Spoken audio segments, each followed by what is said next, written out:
Bonjour à toutes et à tous et bienvenue pour ce nouveau Duplex Bourse, Duplex du jeudi 30 mai 2013. On retrouve sans plus tarder notre expert de Bourse Direct, Giovanni Filippo. Bonjour Giovanni. Bonjour Baptiste. Alors la Bourse de Paris a ouvert en baisse ce matin, en légère baisse. Elle est toujours dans le sillage de Tokyo qui a encore pris une grosse chute à la fermeture et un marché fragilisé par la politique monétaire des États-Unis. Alors qu'en est-il à la mi-séance ? Comme vous l'évoquiez, on s'attendait à pire après une baisse marquée du Nikkei. Mais bon, il faut relativiser parce que le Nikkei avait quand même gagné 80% par rapport à ses plus bas de fin 2012. Donc il a reperdu 14% depuis le plus haut à 15 942. Donc voilà, il faut un peu relativiser parce qu'il avait monté assez fortement. C'est vrai qu'il y a des tensions sur fond monétaire. Je pense que c'est plutôt dû à des recadrages, rééquilibrages par rapport aux mouvements qui sont effectués sur les monnaies. On est dans Ces une période derniers mois. d'ajustement là. Voilà, je pense qu'on est sur une petite période d'ajustement.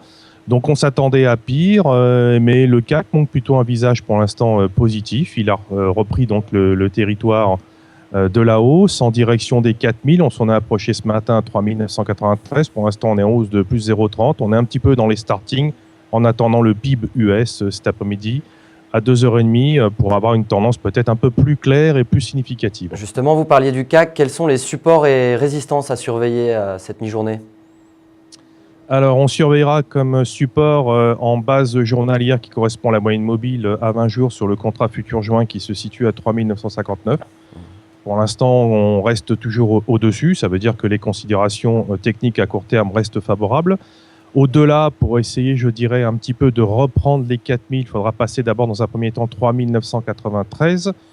Derrière, le prochain objectif sera un petit gap baissier en base d'une heure sur le contrat futur juin qui se situe vers 4023, 4026. Et au-delà, on a toujours la zone 4050, 4060 qui est un point de résistance pour l'instant important à court terme. Et l'on parie, nous, plus, compte tenu du dernier mouvement de hausse marqué de ces derniers mois, on parie plus sur une période d'alternance pour ces prochaines semaines dans un CAC qui bénéficie toujours de soutien au niveau de ses moteurs qui restent actifs. Mais par contre, au niveau de la relance, ça nous semble un peu difficile dans l'état actuel des choses.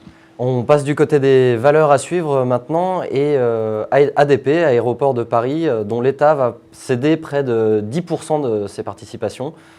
Alors, quelles sont les conséquences pour ce titre ? Alors, c'est une petite cession, 10 millions d'actions qui représentent environ 600 millions d'euros. On parle de près de 10% du capital, mais l'État détient, sauf erreur de ma part, 54,54%, je dirais, d'ADP, et il ne peut descendre en dessous des 50. On Donc, recherche des liquidités du côté de l'État ? Ça fait partie du programme de cession prévu par l'État dans ses engagements vis-à-vis de Bruxelles. Voilà, il faut qu'on réduise un petit peu nos déficits. Donc, on va vendre un petit peu des participations que l'État détient dans certaines sociétés. Alors, ADP, c'est assez modeste, si je puis dire. Pour l'instant, le titre est peu touché, une valeur qui gagne quand même 21% depuis le début de l'année. Par contre, pour petit rappel, auprès de EDF, l'État a une très forte participation de 84,4% et ne peut descendre sous les 68. C'est là aussi qu'il faut regarder, également avec Gaz de France. Donc, c'est prévu, ça fait partie d'un programme. Pour l'instant, ça ne surprend pas du tout de marché. Autre valeur à suivre maintenant, les valeurs liées aux services pétroliers comme Technip ou Vallourec, dont Morgan Stanley a abaissé les prévisions de en ligne contre attractif. Alors, quelle est la tendance aujourd'hui pour ces titres ? Bon, ils sont un petit peu impactés, mais c'est pas méchant dans l'état actuel des choses. La performance de Vallourec sur 2013 est quand même assez intéressante, 35% de hausse, Technip 16%. Toutes les deux ont publié de bons résultats en confirmant des améliorations et surtout Vallourec qui, après une longue période difficile et de désamour, retrouve la rentabilité. Donc on a quand même des perspectives intéressantes concernant ce titre-là qui pour nous représente une opportunité, un potentiel de hausse intéressant. Donc après une période difficile, on a un PER estimé pour 2014 à 12,26 contre 18,79 en 2013. Pour nous, ça montre un petit intérêt, même si on comprend un petit peu, je dirais, la réaction de Morgan Stanley au vu de l'évolution, si vous voulez, des prix du pétrole et du secteur.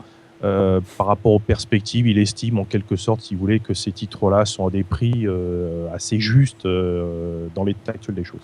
On finit avec Wall Street qui est miné en ce moment par les déclarations de la Fed et les prévisions de croissance mondiale. Alors à quoi on peut s'attendre à la mi-journée? Pour l'ouverture, pardon. Alors, en ce qui nous concerne, on n'estime pas que le marché américain est très miné, hein. Le marché américain est un peu tendu. C'est vrai qu'il est en train de se préparer, et on le prépare à l'éventualité d'une réduction du QE3. En contrepartie, on a quand même des éléments qui sont favorables, notamment du côté de l'immobilier, depuis pas mal de semaines, qui donnent des signes encourageants, et notamment concernant les saisies, hein, qui sont passées de 45%, je dirais, au pire de la crise à 21%. Ça veut dire qu'on saisit de moins en moins de maisons pour les vendre sur le marché. C'est quand même un bon signe. Ça veut dire que ce marché-là retrouve un petit peu, je dirais, la pente ascendante, si je puis dire. Voilà, et on a, en termes de perspective économique, de la part de l'OCDE, une prévision donc de croissance pour 1,9 en 2013 et de 2,8 en 2014.